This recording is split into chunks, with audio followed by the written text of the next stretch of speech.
dos moldes, na verdade, beneficia de estar num ecossistema interessante. Nós somos 100% exportadores. Fomos sempre exportadores. Sejam bem-vindos a mais um podcast da Step Talks. O meu nome é Pedro Castro Henriques, sou o CEO da Strong Step e vosso host neste podcast. E hoje vamos ter uma pessoa muito interessante, Luís Febra, portanto, um empreendedor já há muitos anos, já vamos saber um bocadinho da história. Aliás, o ideal até seria pedir ao Luís para se apresentar um bocadinho, já estivemos aqui a falar, contar um bocadinho o seu percurso, que é muito interessante desde que nasceu, não é? Portanto, de onde nasceu. Olá Pedro, bom dia, obrigado pelo convite, é uma honra. Eu nasci há 62 anos, numa aldeia muito pequena, em Maceira Lis, próximo de Leiria, e no seio de uma comunidade eminentemente agrícola. Depois tive a oportunidade de fazer a minha escola já num projeto que era, à época, inovador para a região, um projeto ligado à empresa de cimentos de Leiria, que na verdade era uma comunidade onde tínhamos basicamente tudo. Okay? A minha primeira escova de dentes, o meu primeiro fato de desporto, os meus primeiros ténis, nós passámos a ter acesso, assim que entrávamos na escola, a um outro estilo de vida que permitiu algum desenvolvimento. Sim, no fundo, tinha alguns dos princípios que estamos a falar dos kibbutz, não é? Sim. E queres partilhar um bocadinho o que é que se constituía? A família que esteve na base da criação daquela fábrica tinha origem judaica e hoje eu percebo, na altura não tinha essa sensibilidade, trouxe o princípio do kibbutz, o princípio de comunidade independente para a nossa região. E nessa altura nós tínhamos basicamente tudo. Tínhamos hospital, um pequeno hospital, tínhamos o supermercado, tínhamos balneários comunitários, Piscinas, não é? tínhamos piscina, tínhamos teatro, tínhamos golfe. Tínhamos um pequeno espaço de golfe, tínhamos cortes de ténis, portanto, tínhamos verdadeiramente, era um espaço elitizado onde nós tínhamos vantagens que não existiam na região. Nem sequer a cidade, capital do distrito, tinha essa comodidade. Portanto, quando dizem que o Facebook é inovador, esqueçam.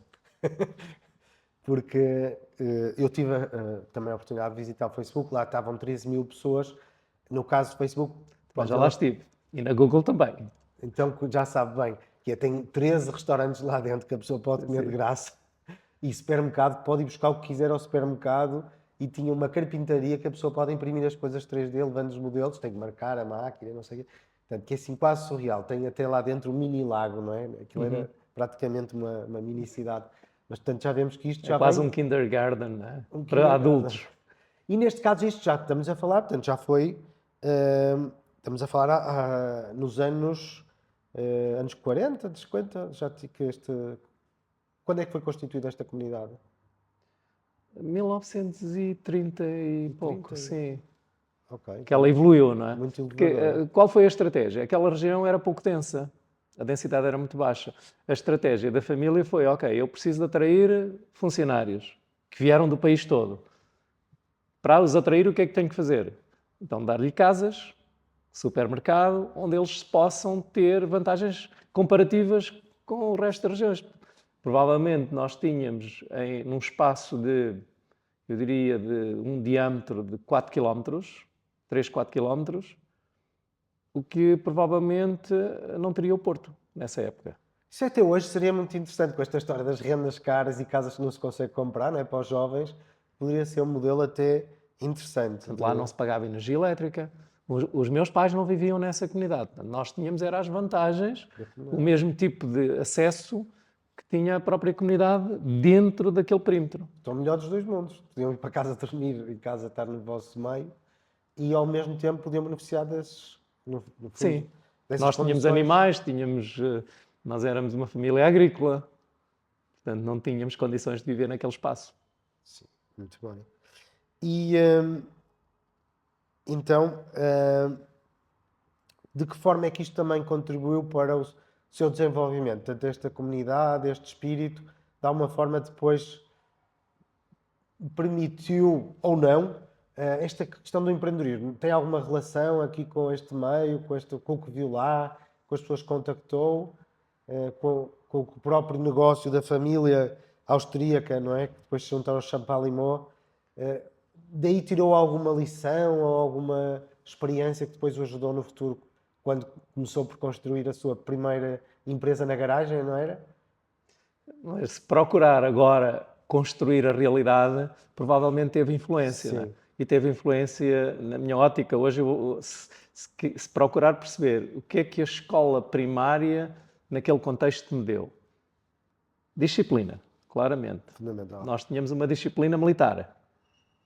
Aliás, fazíamos parte da mocidade portuguesa. À época, até o 25 de Abril, existia a mocidade portuguesa. Sim. Nós éramos componentes da mocidade portuguesa. Fazíamos... tínhamos uma farda, tínhamos uma parada, Que engraçado. portanto, tínhamos ali algumas regras, tínhamos inclusivamente colónia balnear, portanto, nós todos os anos tínhamos direito de ir para a colónia balnear durante um período, portanto, e como falei há bocado ao Pedro, os rapazes iam numa época, as raparigas iam numa outra época, portanto, ainda havia aquela divisão entre rapazes e raparigas. E eu acho que isso, sobretudo ao nível da disciplina, mais da disciplina. Disciplina e hábitos de estudo. Porque nós éramos verdadeiramente acompanhados. Sim, pensando assim, pondo uma máquina do tempo e olhando agora para o dia de hoje, sabendo desde o momento de há 40 anos atrás, quando na garagem, com tudo alugado, não é? Todas as máquinas alugadas, o espaço alugado, começou a primeira empresa, não é? Olhando para agora, um grupo de 5 empresas e 570 pessoas, tanto espalhado por várias geografias, Portugal, Brasil, México, tanto quem é que imaginaria isto, não é? Portanto, quer dizer, a vida é sempre uma surpresa, não é? Mas é interessante ver que estes contactos, esta abertura poderá também ter aqui alguma influência. E às vezes temos que pensar sobre isso. Portanto, há muitos empreendedores com sucesso que começam a reconstituir, ok, depois de ter sucesso, e os que não tiveram sucesso, não é? E os que não conseguiram o que se propunham, também poderiam ir inventar, entre aspas, uma narrativa, não é? Lemos aqueles livros, Steve Jobs, lemos os livros dos famosos, dos Elon Musk, etc. E claro, vai sempre buscando todos os pontos que levaram até ao sucesso. Mas entre esses houve muitos pontos de sorte, que muitos destes empreendedores também falam, de sorte, coincidências, de oportunidades que se agarrou, não é? Portanto, seria também... E nem sempre, Pedro, nem sempre tudo corre bem, não é? Vai sempre tudo corre bem. Há barreiras no caminho e há que ultrapassar as barreiras. No meu caso, eu comecei a trabalhar muito cedo, comecei a fazer as férias. Tenho um irmão, o meu irmão mais velho era empresário, portanto já era empresário quando eu era miúdo. Os meus irmãos estudaram, depois aproveitaram para ir fazer o serviço militar voluntário, todos na Força Aérea, portanto o mais velho levava depois os mais novos e fizeram um desenvolvimento, quer de competências, quer de conhecimento, bastante grande. E o meu irmão mais velho, que foi estudar para a Inglaterra, no regresso trouxe uma tecnologia que não existia em Portugal, à época, que é a primeira eletroerosão. Na minha área, Sim. era um equipamento absolutamente inovador à época, nos anos 70. E isso permitiu-lhe ter sucesso e acabou por construir uma empresa, constituir uma empresa. E eu, miúdo, queria-me safar de andar com os animais no campo. Pensei assim, ok, vou aproveitar e vou já começar a trabalhar nas férias grandes. E então safo-me ao trabalho do campo. Portanto, e a família, o irmão teve aí um papel importante, até por mímica, no sentido que também quero ser empreendedor. Porque Também deu uma oportunidade de começar a trabalhar na empresa dele e começar a aprender muito cedo. Ai, começou lá. Eu comecei a trabalhar na empresa dele nas férias. Depois, aos 15 anos, decido, ok, não quero estudar mais. À época, eu achava que não era preciso, já era um herói, já sabia muito. E os meus pais diziam-me, a minha mãe dizia, não filho, continua a estudar, mas eu quero ganhar dinheiro. Não, mas continua a estudar, nós pagamos-te estudos. disse, então, ok, então vou estudar de noite. Pronto, e acabei por negociar ali um bocadinho. Fui estudar de noite e comecei a trabalhar de dia. No meu irmão. Entretanto, E é sempre importante também o número de irmãos que tem, não é? Que teve. Mas, no fundo, quantos é que vocês eram? nós na altura éramos 9. 9. Ok? Eu sou o resultado da 10ª gravidez, mas infelizmente já não conhecia um dos meus irmãos, que tinha falecido muito jovem, já há uns anos. Uma família bastante numerosa, não é? Portanto, muita animação, imagino. Sim, muito trabalho, Muito trabalho. muito trabalho, alguma animação com certeza, muita solidariedade, que é de alguma forma aquilo que eu, não é sinto saudade, mas hum, sinto que falta um bocadinho entre nós, solidariedade. Sim, tanto Espírito de olhar o outro e perceber como é que ele está. Em vez de dizer um bom dia seco, perguntar como é que estás hoje? Sim, isso é muito engraçado. Ah, eu morei em Toulouse, estive lá a estudar um ano e ficava sempre surpreendido quando eu ouvia a frase dos franceses, quando se cumprimentam, perguntam ça va, não é?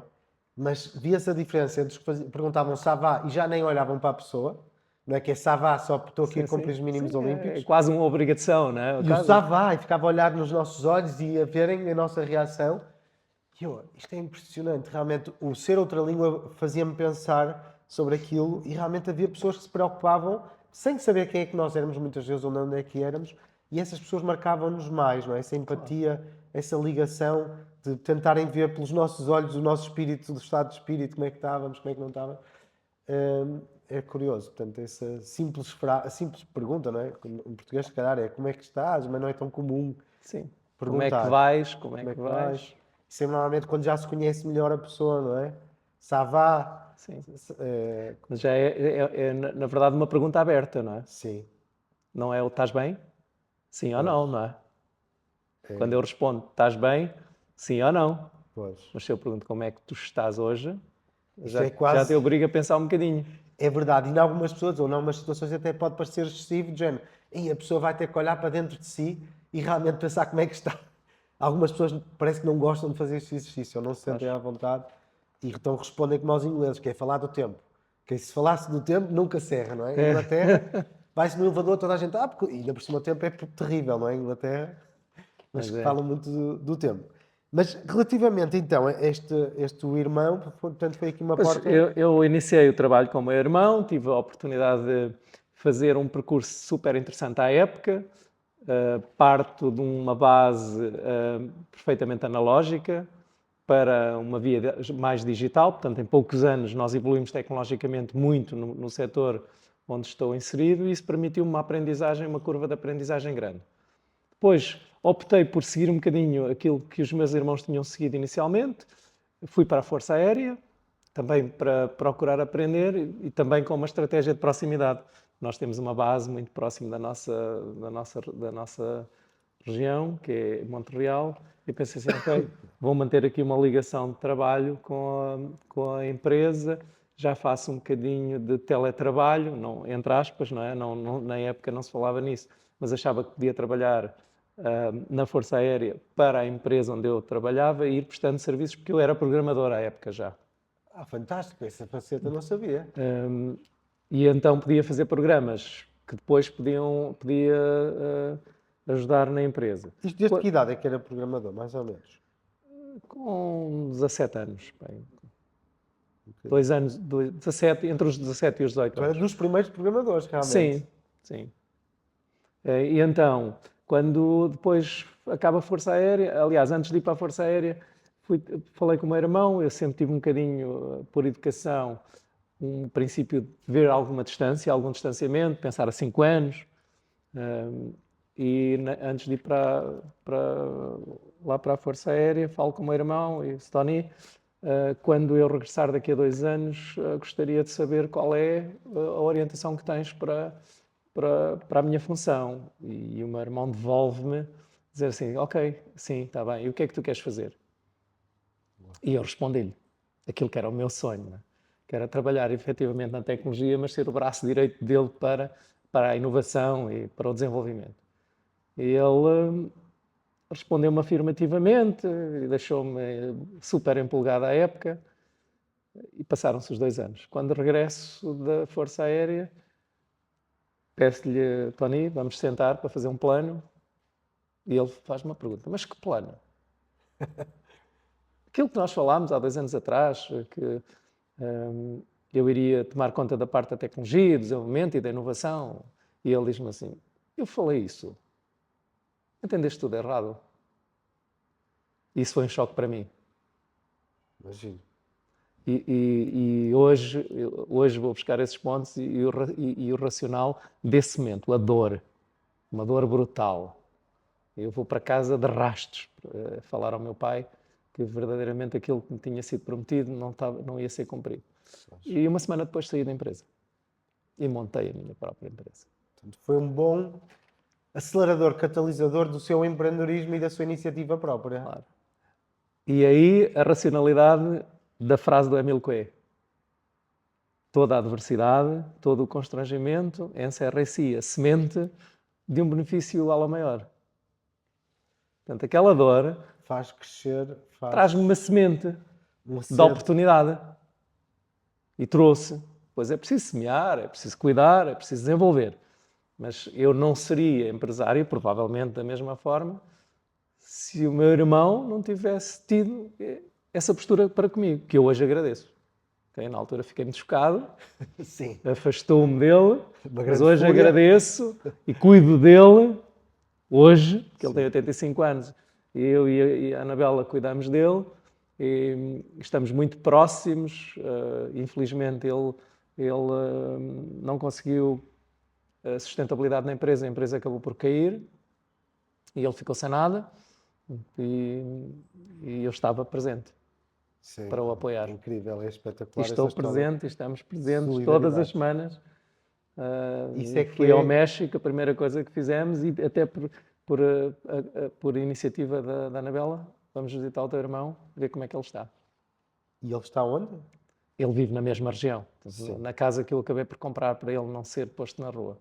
Então, no fundo, seguiu aqui um bocadinho os princípios do Gandhi, não é? Que é, se diz que falta solidariedade, o Luís dá o exemplo, fazendo no que é mais próximo, executando essa solidariedade com a família, com os que têm mais próximos. Portanto, vivendo os princípios, isso é mesmo muito Sim. interessante, não é? Na verdade, é devolver um bocadinho aquilo que o universo te permite construir. Porque eu já vivo com um pensamento muito claro, muito pragmático, de que nada disto que estamos a construir é nosso. Nós estamos aqui numa passagem, um lapso de tempo, na verdade. A vida é um lapso de tempo. No tempo universal é um instante. Portanto, tudo o que é material, na verdade, ok, é importante, nós construímos riqueza, é absolutamente importante e também é motivador. Mas depois, no final, Não levamos isso connosco. sobra pouco, né? A não ser aquilo que nós construímos dentro de nós. Muito interessante. Isto também mostra aqui o seu trabalho na área da inteligência emocional, que é uma área que lhe interessa, não é? Também tem...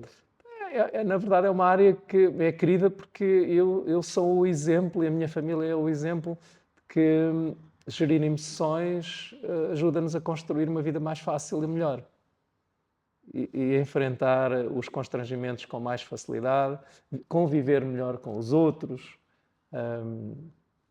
compreender e aceitar, ainda que não estejas de acordo.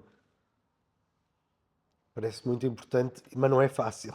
Não é compreender muitas Nós vezes. podemos estar em desacordo com as aceitar. pessoas e não temos que estar necessariamente mal com elas ou entrar em conflito.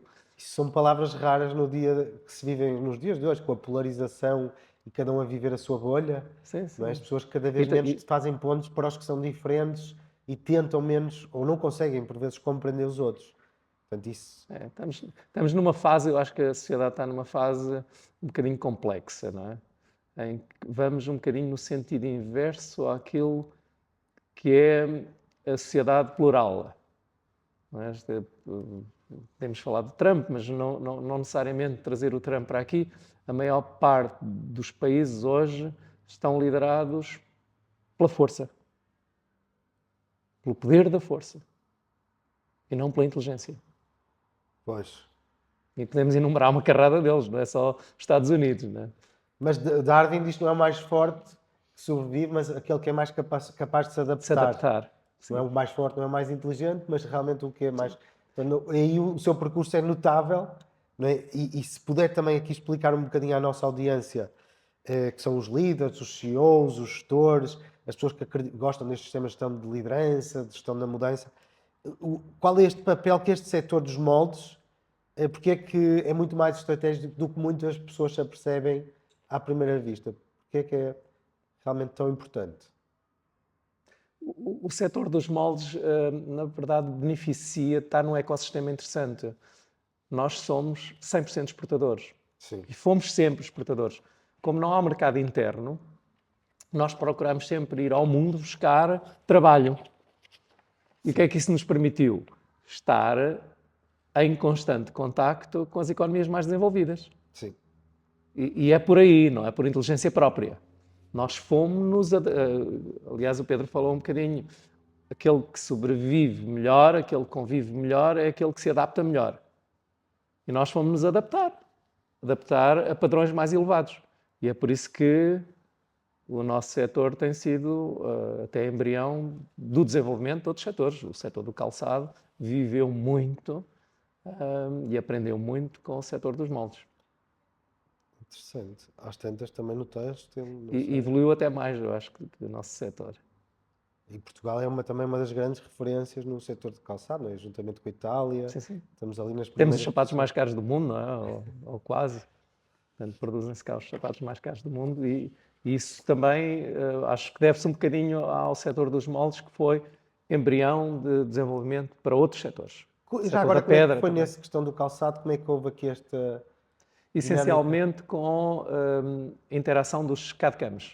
Okay? Hoje já não se fala mais em CAD-CAMs, mas Computação numérica se simbólica. recuarmos 25 anos, 30 anos, houve uma transferência de tecnologia do setor dos moldes para a indústria do calçado. Até na própria gestão do corte da pele. Hoje há uns algoritmos para maximizar o corte da pele para que não haja desperdício.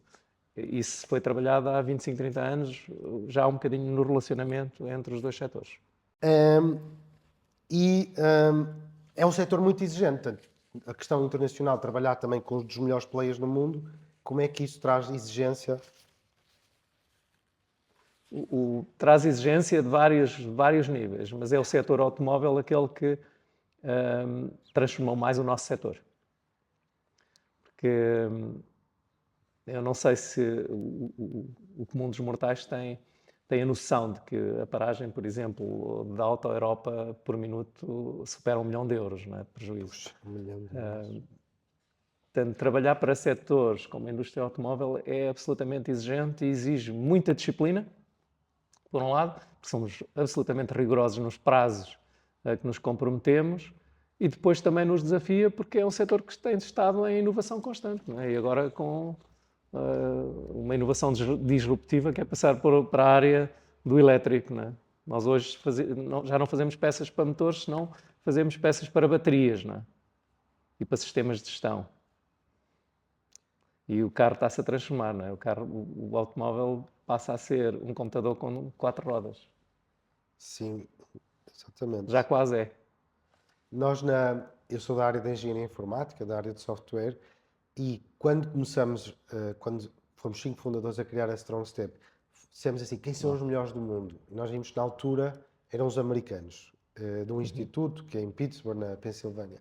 Então nós fomos lá e dissemos, queremos ser vossos parceiros. Tivemos um mês a estudar com eles, a trabalhar com eles, para trazer essas boas práticas para a Europa e para Portugal. Portugal, na altura, só tinha uma empresa, que era uma empresa que trabalhava para a NASA, que se chamava Critical Em Software. Coimbra. Em Sim, Coimbra.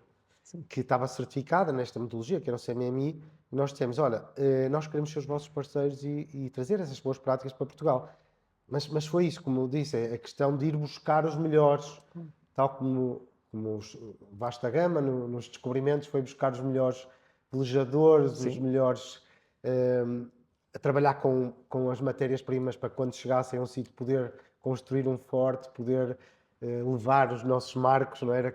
Sim. no fundo, ser o estandarte pelas costas africanas, até para mostrar e para conseguir velejar em mares, eventos adversos e nas monções. Pronto, às vezes eles trouxeram conhecimento com alguma escravatura misturada Sim, sim. que aprisionavam alguns dos velejadores e depois levavam-nos para irem para esses, para não terem que conhecer os mares, mas terem alguém ao serviço deles, ou por acordos com outros reis, outros povos. Portanto, como é que vocês, começando na garagem, como é que vamos da garagem dessa primeira empreitada, desse primeiro empreendimento, para depois, como é que foi esse crescimento inicial? Sem necessariamente termos tido o racional de analisar risco, nós começámos com tudo alugado. Edifício alugado, máquinas alugadas. E o que é que nós fomos aprendendo logo, basicamente no primeiro ano? Quando formos, e porque eu era um apaixonado da tecnologia, pensamos assim, ok, quando fizermos o primeiro investimento tem que ser já em tecnologia que seja um bocadinho disruptiva face àquilo que é utilizado hoje. Portanto, e nós, as primeiras CNCs, já não optámos por máquinas de controle numérico convencionais, senão máquinas de controle numérico já com alguma autonomia. Centros de maquinação, portanto, à época. De forma a que pudesse um operador trabalhar com 2 ou 3 máquinas naquela época. E depois, como entretanto tivemos algum sucesso, ao fim de ano e meio já a garagem já não servia, portanto mudámos de instalações para umas instalações novas e a partir daí continuámos esta, no fundo, senda de que é a tecnologia e o conhecimento que nos vai fazer construir a sustentabilidade do futuro. Porque eu, na época, entendia que era o mercado que tinha que ser o drive e não a produção que tinha que ser o drive. E como é que conseguiu chegar ao mercado inicialmente? Eram os nossos clientes que deveriam ser o pilar da nossa decisão e não nós decidirmos para... Okay? Faz sentido. Tivemos essa capacidade, não me perguntes, Pedro, porquê, porque eu não tinha escola, na verdade era um miúdo com pouca escola, mas achava que deveriam ser os clientes a dizer o que é que queriam de nós e não nós a impormos aos clientes aquilo que queríamos produzir. Portanto, foram ouvir o mercado, perceber o mercado, as necessidades, os problemas, os desafios e depois tentar de alguma forma endereçar isso, é? Exatamente. Isso levou-nos a fazer o quê? Sermos a primeira empresa no mundo ocidental a aplicar laser na produção. Em 1989. Okay. Não se falava. Para quê? Para fazer engenharia inversa. Nós, a partir do laser, conseguíamos fazer a leitura de modelos, colocar em sistemas de CAD e depois inferir sobre isso. Depois isso permitiu-nos ampliar oportunidades na Philips, na altura na Philips, e criou-nos uma outra oportunidade que foi, ok, então agora vamos induzir vontade de passar para um outro nível no próprio desenvolvimento do produto naquela época. E fomos a primeira empresa também no mundo ocidental a comprar uma máquina de prototipagem rápida, uma impressora 3D. 1994. Hoje há impressoras 3D em casa dos miúdos, não é? Para fazer bonecos, para fazer brinquedos. À época não se falava em impressoras 3D. Eu tive a oportunidade de ir aos Estados Unidos e ver que uma equipa do MIT estava a criar uma spin-off com um equipamento muito rudimentar, mas percebi que aquilo ia ser futuro, portanto, e mantivemos uma relação de proximidade e depois fomos dos primeiros clientes a adquirir. Espetacular, isso realmente é uma história inacreditável. E isso permitiu-nos fazer o quê? Dar um salto para um nível muito diferenciado daquilo que era a nossa concorrência. E tivemos clientes premium, tivemos vários clientes premium durante muitos anos que nos ajudaram a crescer. Portanto, nada acontece por acaso e nem sempre as coisas resultam de estratégia. Então é o ser apaixonado pela tecnologia, não é? O ir atrás das melhores soluções mais inovadoras, mais disruptivas, que poderiam trazer também ganhos maiores, no sentido de tempo, qualidade, eventualmente preço, não é? Portanto... À época nós tínhamos uma faturação, portanto eram em contos, já não sei fazer muito bem as contas, mas eu acho que nós faturávamos na altura 600 mil contos. Sim, já é. E a nossa máquina de prototipagem custou quase $1 milhão. Meu Deus. à volta de 900 mil dólares. Portanto, foi de alto risco. Investimento enorme. Se houvesse análise de risco na altura, dizer que está quietinho. Porque, E foi a crédito? Ou mesmo? parte foi crédito, parte foi capitais próprios, porque nós tínhamos uma boa rentabilidade que já vinha do facto de sermos um bocadinho inovadores e estarmos num Libertavam nível mais dinheiros. premium, com clientes que nos pagavam um bocadinho melhor do que a concorrência. Espetacular, realmente entraram aí pela Sempre com uma Liga dos visão. Campeões. Não sei se era a Liga dos Campeões, mas sempre muito motivados para servir, em vez de produzir. Okay? Nós precisamos de produzir, mas o propósito é servir. Olhar para a dor, sentir a dor e perceber como é que nós servíamos o cliente eliminando a dor. E começaram por Portugal, não é? Começámos por subcontratação, por trabalhar na área da subcontratação, a servir outros fabricantes de moldes Ok. que acreditaram em nós, que nos confiaram. E depois surgiram oportunidades. Fomos a feiras, fomos primeiro à Alemanha. Na Alemanha eu conheço um jovem israelita, de nome Yoram Madar, que ainda hoje é meu amigo, que depois nos abriu as portas em Israel e permitiu-nos trabalhar durante várias décadas, muito orientados para Israel, um país onde as pessoas também são muito disruptivas em termos de inovação. Sim, eu tive a sorte de visitar Israel 3 meses antes do conflito, não é? Começou, mais recente, e realmente basta passar a fronteira para Israel, ou quando se sai, e o contraste é absoluto. Sim, sim. É entre pastoril e cabras para prédios de 30 andares de tecnologia. Sim, Tel Aviv é uma cidade brutal. Incrível ter ouvido. É uma espécie de Rio de Janeiro sem violência nas ruas. Não é? Sim. Muito pacífica, muito É um país que conheço bonito. bem, contrariamente àquilo que muitas pessoas defendem, acho que é um povo muito próximo de nós, que nos respeita também, e eu acho que nós temos uma proximidade muito grande. Nós, na verdade, há algo que nos diferencia. Nós fomos à procura do mundo voluntariamente. E eles tiveram que conhecer o mundo, forçados. Portanto, isso gera... Mas até são parecidos connosco, desculpa. O caráter deles é muito próximo do nosso. É muito para fazer. Faz, em vez de teorizares. Portanto, eles são muito práticos. Gostei muito de trabalhar com eles. Ainda hoje trabalhamos. Negociadores, não é? São muito negociadores, mas são homens de palavra. Daquilo que é a nossa experiência, sempre pessoas de muita palavra. A honrar-se sempre o compromisso. E não aproveitar oportunidades para tirar partido. Ou isso, não é? Que acordam, Está cumprem. combinado. E ainda hoje trabalhamos. Hoje temos no nosso negócio da defesa está orientado para Israel. Muito bem. E em termos desta exigência técnica também associada a trabalhar com players internacionais, de que forma é que não há muito margem para erro, ou há muita margem para erro? Como é que este desafio... Não há margem para erro, mas deixa-me dizer-te, Pedro, nós somos tão bons ou melhores do que os outros. Nós não temos nada a perder para um alemão. Se nos organizarmos, não é? Se planearmos, como o Luís falou... Se nós deixarmos de lado a teoria do Chico Esperto, sim, e formos corretos, genuínos e organizados, nós não perdemos nada para qualquer outro povo. É a minha opinião pessoal, vale o que vale, não depende de estudos académicos nem nada disso, mas eu conheço penso que 72 países e verdadeiramente... 72 países? Já viajei por 72 países. Puxa, que inveja! Isso é brutal, é muito bom. Mas conheço melhor os aeroportos do que os hotéis. Não, mas é uma sorte e uma curiosidade do mundo. No fundo, advém da profissão. Não é? O Infantão Henrique nunca foi nos descobrimentos, mas no caso do Luís foi mesmo, foi na frente. Não é? Foi esses países. E vocês abriram atividades também no México e no Brasil, não é? Abrimos primeiro no Brasil, em 2001. Okay.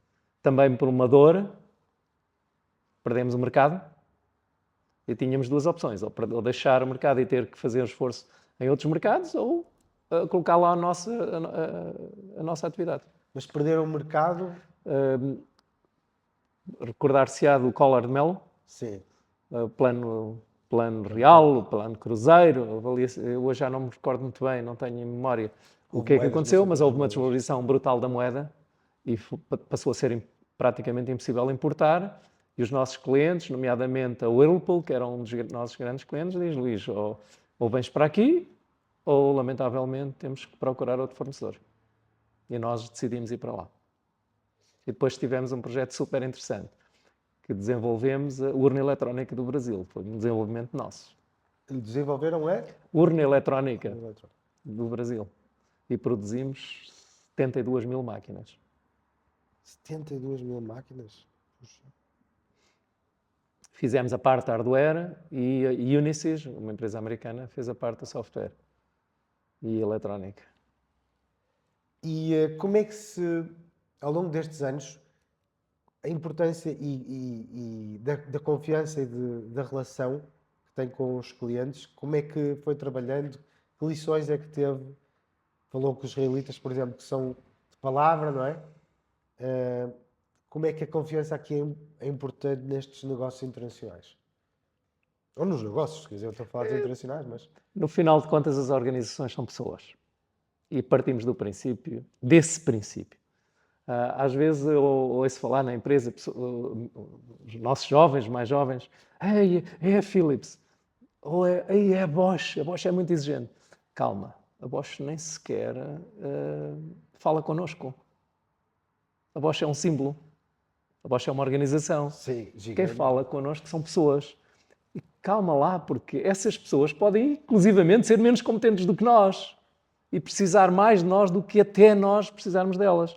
Portanto, o que vamos precisar é perceber, compreender o que é que precisam de nós e responder de acordo. Eu acho que, independentemente daquilo que é o destino do nosso trabalho, o que é absolutamente importante é perceber a cultura. Primeira coisa, estamos a trabalhar para a cultura. E como é que nós nos adaptamos, e isso é uma capacidade inata dos portugueses, como é que nós ajustamos para aquela cultura.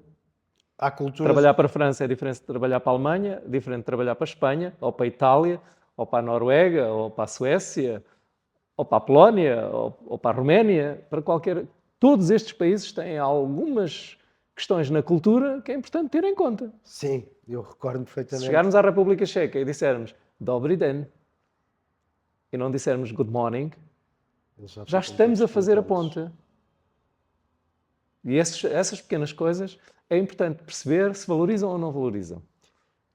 É engraçado que numa reunião que tivemos na Polónia, estávamos para fechar, quando eu trabalhava na Ericsson, estava a viver na Suécia, nos telemóveis, na empresa dos telemóveis e dos O sistemas. Pedro conhece muito mais do que mostrou conhecer. Conhece muitas culturas Sim, também. através da Ericsson trabalhei em 10 países. Portanto, muitos países europeus. Suécia também é um país interessante. A Suécia é espetacular. Eu gostei muito da Suécia. Mas houve um episódio com a Polónia que era para fechar um contrato muito grande, muitos milhões, e houve um almoço em que os polacos serviram vodka logo no início do almoço. Portanto, era um almoço de trabalho. É proibido na Suécia beber sequer um copo de vinho do Só Porto. depois das 5 da tarde. Sim, eu cheguei a levar nos meus anos uma garrafa de vinho do Porto e o vice-presidente ficou a olhar para mim e toda a gente, é proibido. E ele, só um copinho. Pronto, proibiu que eu era de outra cultura e deixou aquela coisinha, mas é mesmo proibido Sim, lá. sim. Porque não se É pode proibido conduzir vender álcool durante o período do dia. as lojas não vendem, só há as Lojas do Estado. específicas. Mas quando estávamos na Polónia para fechar esse tal contrato muito grande, a certa altura começaram a contar anedotas. Só que houve um sueco que não sabia que podia-se contar anedota tudo o que fosse, menos sobre a mulher ou sobre as mães, que é a figura sagrada na Polónia. Uma sociedade matriarcal. Sim, sim. Então ele contou uma piada sobre a sogra. Era o pior que ele podia fazer. O negócio teve por um fio. Todos calados durante 10 minutos. O senhor a tentar se rir, ninguém se ria. Até que alguém foi dizer, nunca mais digas piadas ou anedotas sobre mulher. Na Polónia é uma ofensa, é gravíssimo. Claro. Ou chegar à Alemanha num primeiro encontro e tratar a pessoa pelo primeiro nome. Em vez de tratar pelo nome familiar. E a malta pensa, pá, ainda não almocei contigo nenhuma vez. Não é? Esse cuidado é absolutamente importante no relacionamento. E Mas isso acho que é uma característica muito boa da nossa parte, nós adaptamos-nos bem. portugueses são fantásticos nisso. Mas houve alguma dessas culturas, quais é que acha mais fácil? Falou do caso dos israelitas, há outras culturas que destaca assim pela facilidade de fazer e manter negócio? Os espanhóis dependem da região, Ok, curioso. os galegos são muito fáceis, os catalães também razoavelmente, ok? Hoje estão a fazer Por razões negócio. diferentes. Os catalães têm inveja de nós sermos independentes, portanto, e respeitam-nos por isso. Os galegos gostariam de ser portugueses, portanto, têm um interesse mais emocional de proximidade.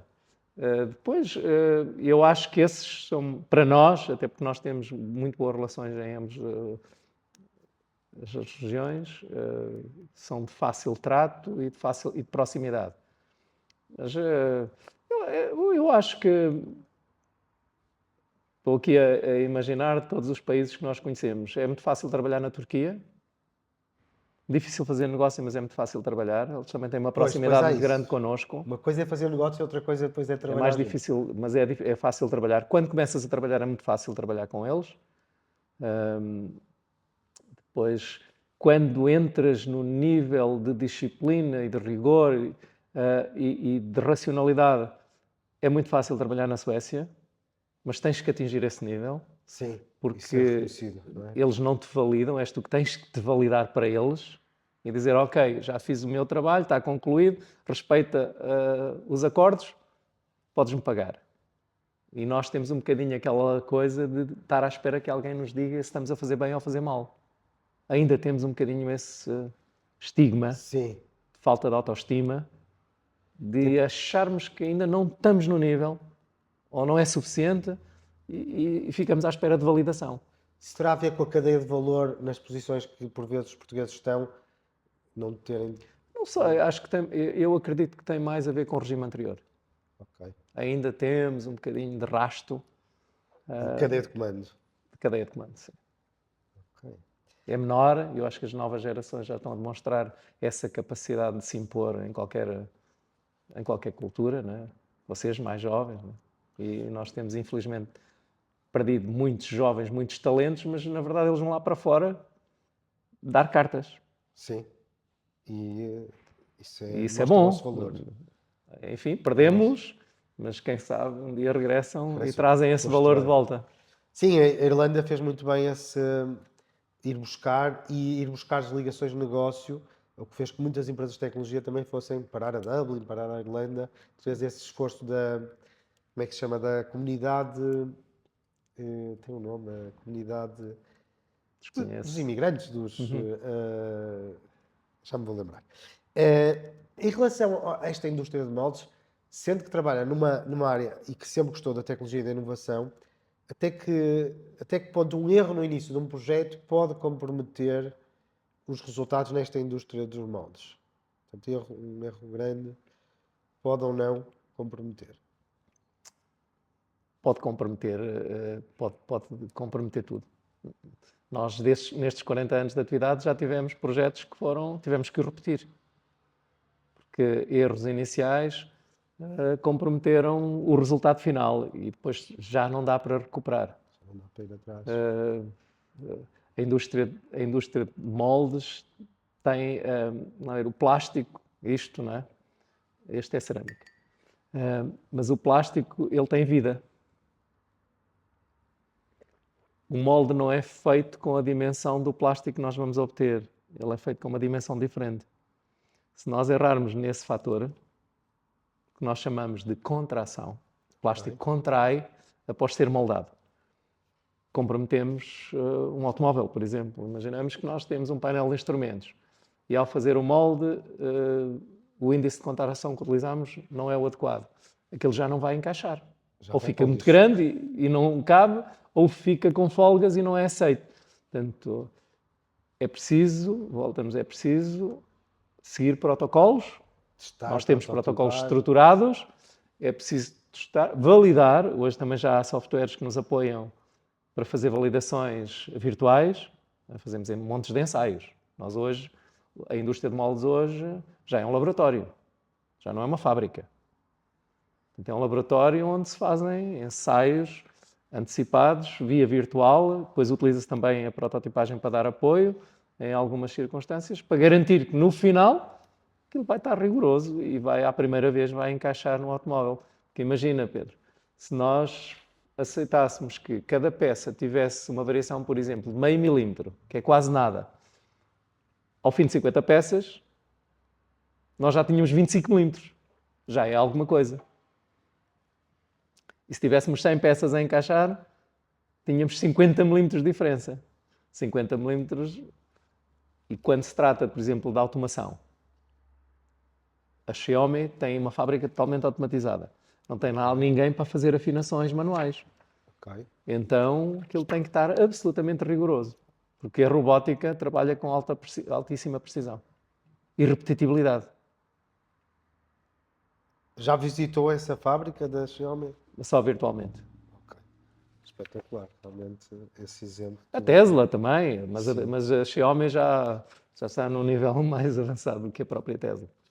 Embora tenha sido a Tesla que fez a disrupção tecnológica, Interessante. ou que a influenciou.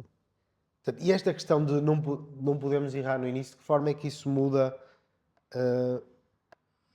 a forma de tomar decisões nestes projetos e nestes. Como é que isto é afetado com esta questão do risco de falhar no início, não é? Portanto, falou da prototipagem, foi no exemplo de validação, não é?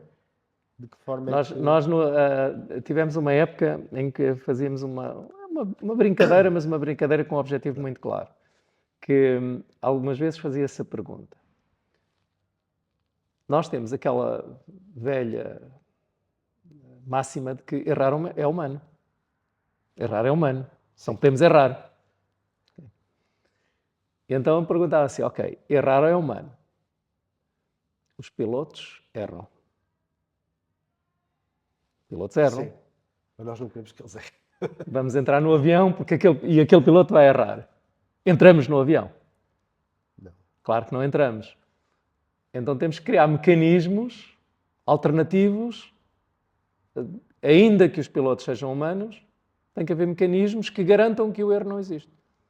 Que os japoneses chamam de pokeyoke. Ok, ó. Clássico. Clássico pokeyoke. Então nós temos que criar nós mesmos mecanismos para evitar, no fundo, caminhos simples e fáceis de percorrer para que haja o mínimo de erros possível e quando, ainda assim, o risco de errar existe, criar mecanismos de redundância para dar apoio à solução. É por aí que tem que ser, porque errar é humano. Sim, os médicos, cirurgiões erram.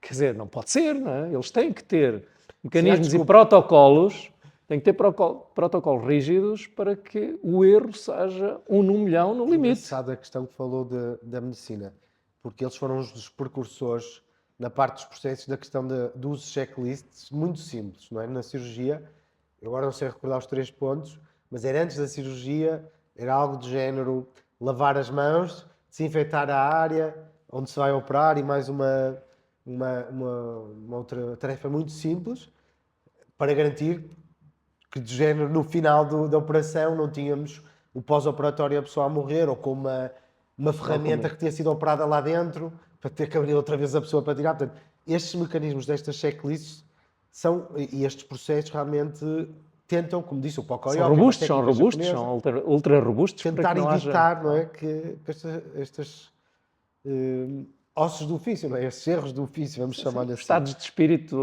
adversos, às vezes, não é? Sim. Para aquilo que estamos a fazer. Exatamente, quando a pessoa está sob cansaço, mesmo os pilotos, aplica-se bem, nós temos clientes da área do INEM, conduzem ambulâncias, conduzem helicópteros, eu não sei se conhece, é a Librado, que é do grupo Sodarca, em que também eles têm muitas exigências, tudo que é aviação, como falou, tem exigências brutais para as condições das próprias pessoas que vão pilotar e das máquinas, não é? Toda a rastreabilidade de cada parafuso, quando é que foi a última manutenção daquele parafuso, quando é que tem que ser substituído.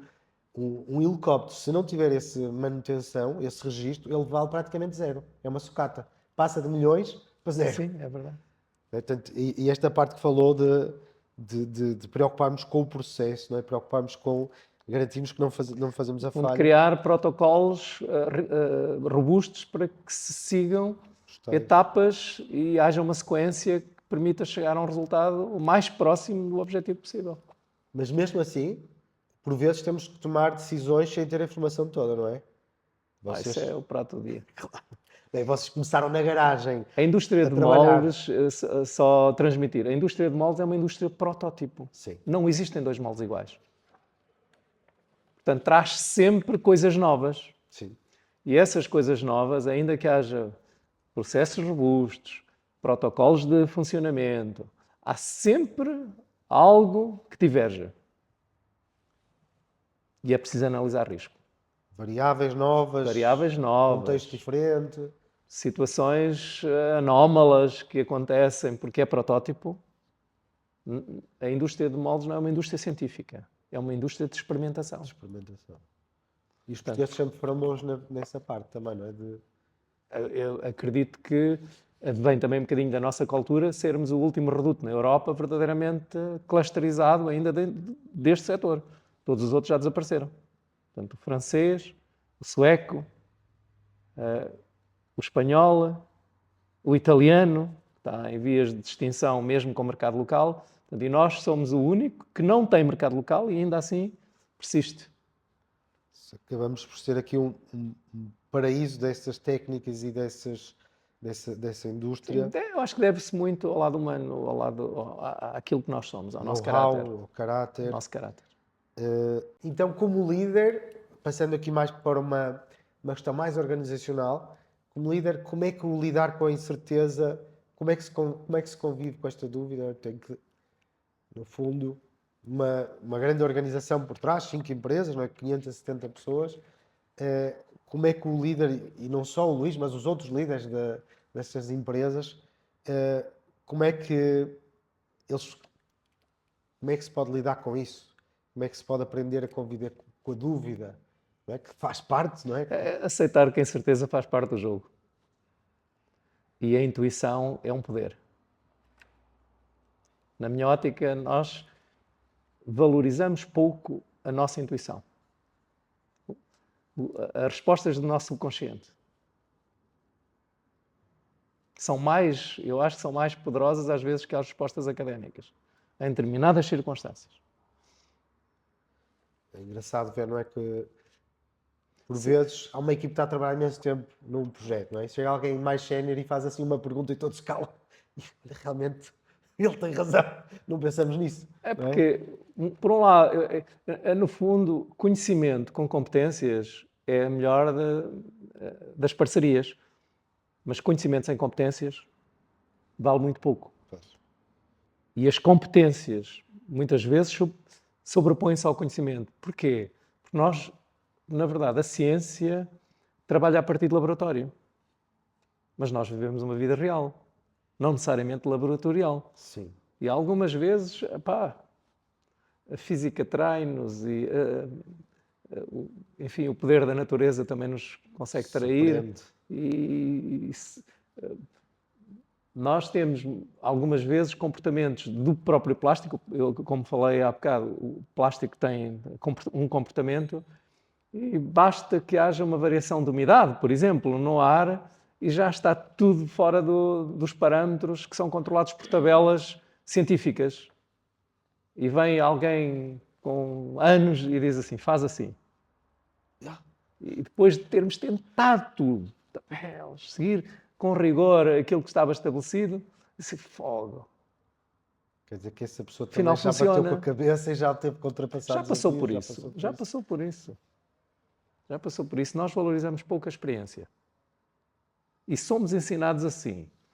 Eu recordo-me de uma experiência, quase levei uma bofetada. Eu tenho um irmão que foi catedrático e reformou-se aos 52 anos. Ok. E eu dizia assim, não, pá, eu estou um bocadinho de acordo com a mãe, que burro velho não toma ensino. E ele diz-me assim, o quê? Estás-me a chamar velho? Eu ainda estou a 10 anos do meu expoente máximo, pelo menos. Então, ele achava que com 62 ou 65 anos, ele hoje está com 82, portanto, e ainda antes de ontem estivemos com ele, está perfeitamente fresco, com uma lucidez brutal.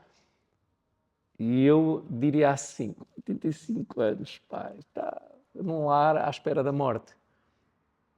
Eu acho que cada vez mais acredito que o nosso cérebro é um músculo que, se for treinado, ele cresce até o final. Ele vai crescer até ao final. Depois dizem, não, mas os neurónios vão morrendo. Não sei. Eu não sou neurocientista, mas acredito que nós temos a vida dá-nos um poder Não é? que nem sempre a ciência explica. Concordo, eu tenho uma tia com 103 anos que ainda há 2 anos enviou pelo WhatsApp um vídeo a beber caipirinha na piscina. Portanto, Brutal. uma pessoa pensa, vale a pena chegar a estas idades. Com essa capacidade e Sim, com esse... e envia desejos, que ela estava a morar no Recife, no Brasil, Uau. está mais quentinho lá, tem mais conforto. Não tem problema de ossos lá. Não é? Não tem problema de ossos, mas tem também uma rede de apoio, claro, que falou também a questão da solidariedade, que são os sobrinhos. A integração os é netos. absolutamente importante. E quando falou aqui de crescimento, lembrou-me aqui para uma última pergunta, aliás, penúltima pergunta, que com o crescimento da SoSign, portanto, desde que era uma empresa pequena, familiar, para uma empresa grande, multinacional, consegue identificar uma grande mudança? Qual foi a maior mudança? Eu sei que foram muitas mudanças, não é? Se calhar muitas pequeninas, mas qual foi assim a maior mudança que sentiu?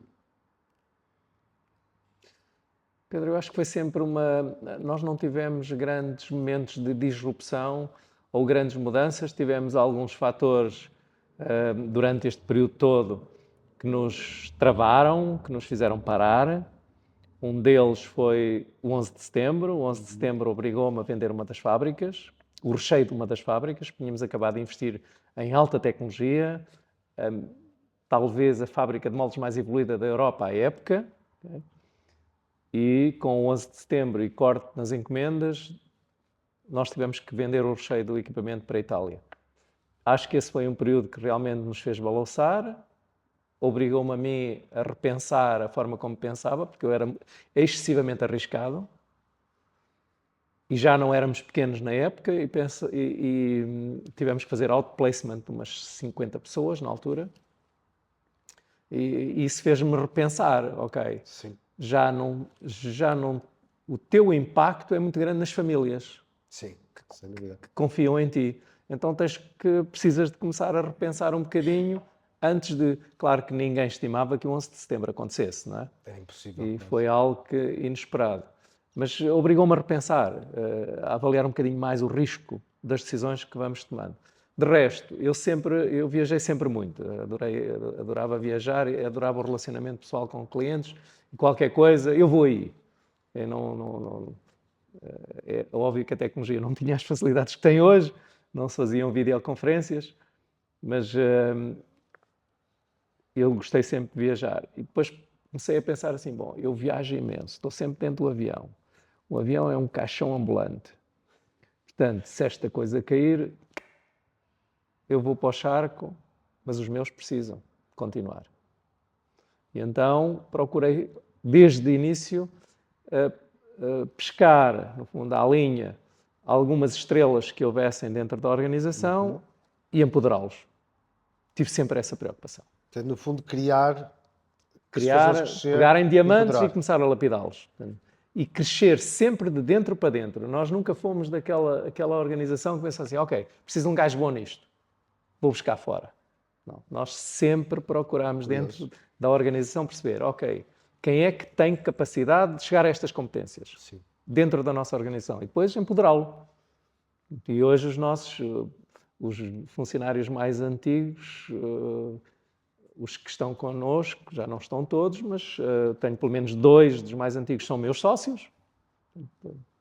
Optei por lhe dar uma cota, okay? Integrá-los, pensar assim, ok, estes tipos fazem-me falta, se forem embora provavelmente vão ser meus concorrentes, porque não dar-lhe a oportunidade de construir património dentro desta organização? E assim são mais fiéis, mantêm-se a trabalhar e até dão mais de si porque são donos. Isso também foi uma lógica do nosso crescimento. Nós crescemos um bocadinho com esta lógica. Sócios, pessoas de dentro, que em vez de saírem, os transformei em sócios. Alguns já saíram, porque nós fizemos uma reorganização há 2 anos e optaram por vender. Mas foi um bocadinho, o crescimento foi feito assim, um bocadinho com essa base de Interessante. Intraempreendedorismo, não é? Fazer empreendedorismo, intraempreendedorismo e numa lógica de profissionalização, sempre. capacitar as pessoas, dar-lhes metas, objetivos, ajudá-los a crescer, Delegar, deixá-los evoluir. testar. Tenho, por exemplo, um sócio numa empresa que é diretor comercial de uma outra onde não é sócio. Ok. E ele aceita perfeitamente isso, não tem qualquer Conseguem problema. lidar bem com isso. Até às vezes pode ser bom. Para nós é ótimo, porque ele assim age de forma neutral e na organização também deixa a organização mais confiante. Porque assim, não, ele está a puxar para o lado dele. Não, assim tem distância, não é? Porque Tem distanciamento. distanciamento. Muito interessante. Isso é a questão de dar oportunidade. Eu lembro-me que a primeira vez que na Suécia me mandaram um cliente foi em Kaiserslautern, na Alemanha, para fechar um contrato de 1 milhão de coroas. E fui eu, que tinha 21 anos, com outro colega finlandês, tinha 24 anos. E quando eu ia no táxi, perguntei, já tudo a apresentação, tudo preparado, qual é o valor do contrato? Que eu não quis perguntar antes, para despreparar tudo. E ele, 1 milhão de coroas. E eu, que responsabilidade. Por acaso correu bem. E quando voltamos, o vice-presidente da Por Ericsson acaso correu bem porque tinha que correr bem. mas podia não ter corrido bem, não é? Prepararam-se para correr bem. Preparamos, mas foi espetacular quando o vice-presidente mandou um e-mail para a empresa toda a dizer que encontrei o Pedro no aeroporto de Copenhaga com um sorriso do tamanho do sol de Portugal. Depois que chegamos ao escritório e abriram garrafas de champanhe e tudo para celebrar. Lá está, naquela altura, eu acho que em Portugal agora está diferente, mas ninguém daria uma oportunidade destas, ou muito dificilmente daria uma oportunidade destas a um miúdo, que era um jovem na altura, não é? Eu tive também essa sorte, de me darem oportunidades quando era miúdo. Com o irmão, com... Ou essa sorte, ou a circunstância, porque eu também tenho um bocadinho aquela... sou um bocadinho contrário a utilizar a palavra sorte de uma forma muito leviana. Sorte a sorte, na verdade, é um cruzamento. Eu acho que é um cruzamento. É ter a oportunidade de agarrar, não é? Porque senão... Estar preparado e ter a oportunidade e no cruzamento pegar. Ir a jogo, não é? Ir a jogo. No cruzamento das duas coisas. Muito interessante o seu percurso, Luís. Certamente poderíamos ficar aqui muito mais tempo e eu tenho uma série de perguntas que vou ter que guardar para outra oportunidade. Obrigado, o prazer é meu e obrigado por esta oportunidade. E é incrível ver este percurso e todo este contexto, que historicamente muito rico, não é? E único, que levou não só esse seu crescimento, mas o crescimento de toda uma comunidade e de um conjunto de pessoas e de novos líderes, como deu o exemplo, e desta organização como um todo. Portanto, parabéns, é inspirador.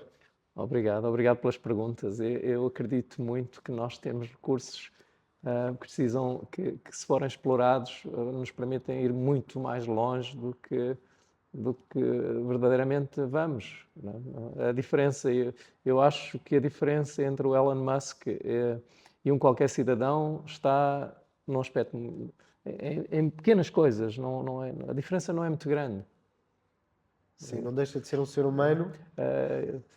No caso, olhamos para ele e vemos uma pessoa obsessiva. Claro, a obsessão faz parte. Steve Jobs, Elon Musk. Hiperfoco. Podemos lhe chamar hiperfoco em vez de chamar obsessão.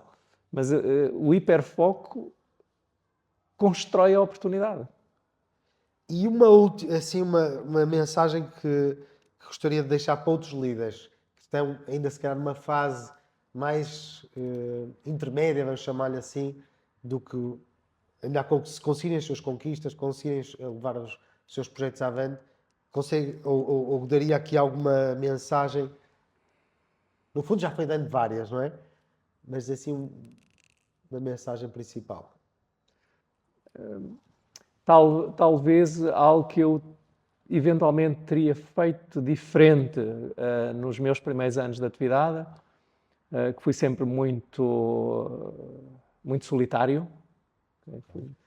E verdadeiramente eu achava que de forma solitária eu conseguiria atingir muito mais. E aquela velha máxima de que sozinho vais rápido, mas junto vais mais longe. Eu acho que é isso. Eu vejo muitos colegas empresários excessivamente centrados em si. Portanto, o ego aqui pode ser o inimigo. Ainda. O ego aqui pode ser bloqueio. Vejo isso ainda agora até como dirigente associativo. vejo isso entre os meus pares, às vezes uma necessidade enorme de ter palco, sozinhos.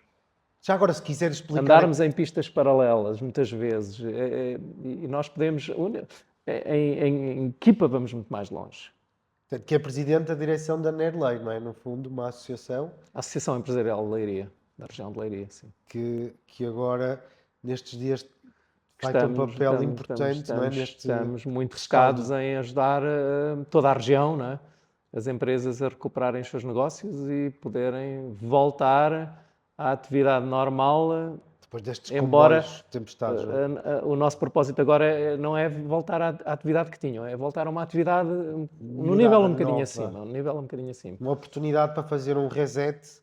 Vamos ter que colocar o KPI, a produtividade per capita da região, num outro nível. Portanto, poderá ser um relançamento, um rejuvenescimento, tal como a Fênix, que rejuvenesce, vem das cinzas, não é? Renasce sim. das cinzas. Fazer talvez o que faz a águia, não é? Tirar o bico, as penas e renascer. Mais forte, forte. mais vigorosa, com um novo bico, novas asas. Na verdade é isso que aconteceu em Leiria. Tiraram-nos as penas. Então, uma situação trágica. Estamos nus. Muito difícil, não é? Muito bem. Então, mas também aqui uma mensagem de solidariedade por todos esses que têm que fazer das tripas coração, não é? Como Portugal e os portugueses já na história passaram por... É algo que eu acho que nos caracteriza a nós, portugueses, de uma maneira geral, e na nossa região de Leiria.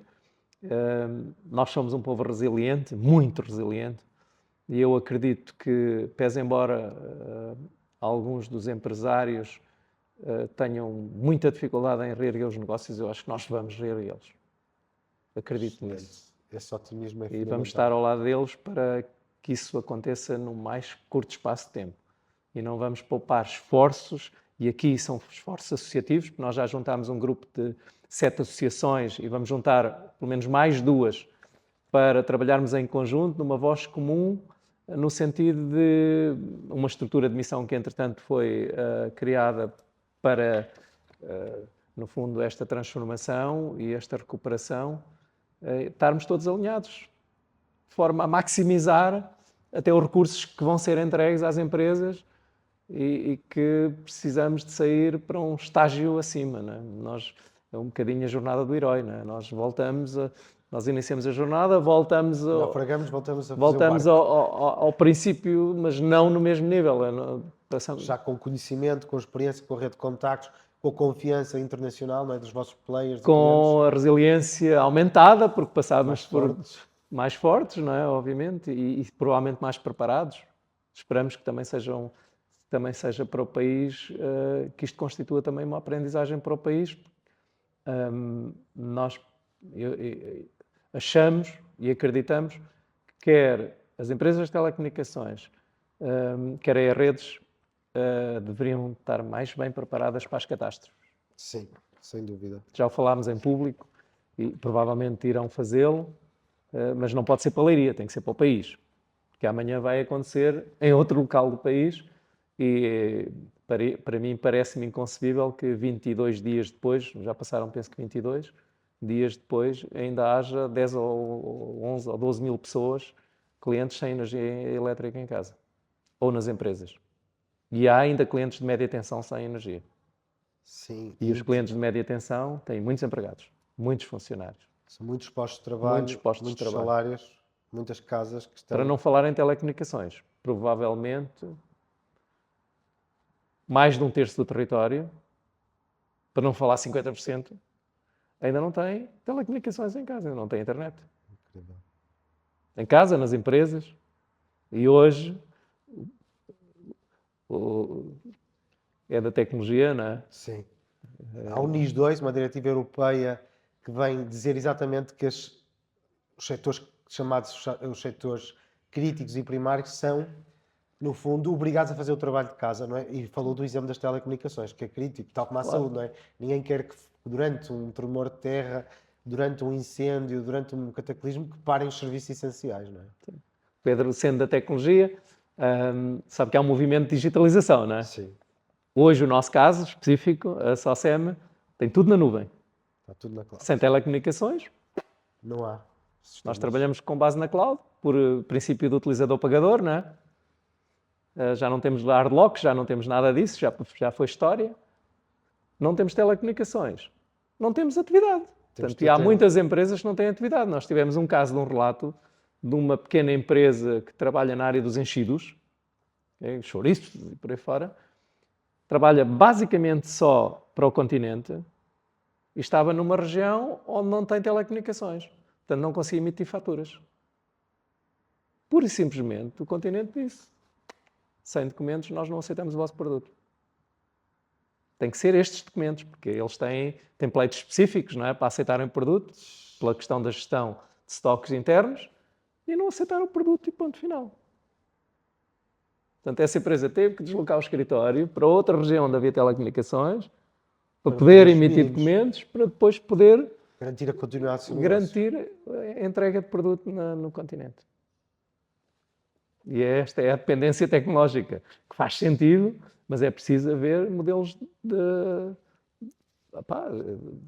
no fundo, para garantir a redundância. É preciso a redundância. Exatamente. O chamado segurança da informação. Primeiro, garantir que não acontece. Quando acontece, conseguimos manter a continuidade do negócio. Como é que mesmo nos mínimos. O lapso de tempo de paragem é curto, não é? Estamos a falar em 20 e tal dias, não é? Este teatro de tempo pode ser o tempo de substituição de mercado. Sim. Podem mudar de fornecedores para a China, para outro lugar. Exatamente. Muito obrigado. Bastante inspirador. Para também os empresários que estão a ouvir-nos, aqui um exemplo um exemplo já de iniciativa e agora ainda mais com esta iniciativa para uma região que está desprotegida, com as associações que se estão a juntar para defender uma causa e tentar melhorar estas condições e até alavancar isto numa oportunidade. Muito obrigado, Luís Febra. Foi um prazer tê-lo aqui connosco. E a quem gostou deste podcast, pode fazer gosto, não é? E seguir-nos no LinkedIn, no Spotify e no YouTube. Muito obrigado. Nós é que agradecemos. Eu é que agradeço e Leiria agradece também nesta minha função de dirigente associativo. E agradecer também, se ainda estivermos no ar, agradecer o facto desta solidariedade nacional, porque logo nos dias a seguir à catástrofe tivemos muita gente de todo o país que se movimentou para nos vir ajudar a fazer limpezas, a reorganizar. Portanto, e ainda temos hoje sem número de técnicos nas áreas da eletricidade e outras áreas, e até pedreiros, repor-telhados, que vieram do Algarve, do Minho. É brutal. Inacreditável. Somos um país verdadeiramente Força, Leiria. unido. Obrigado.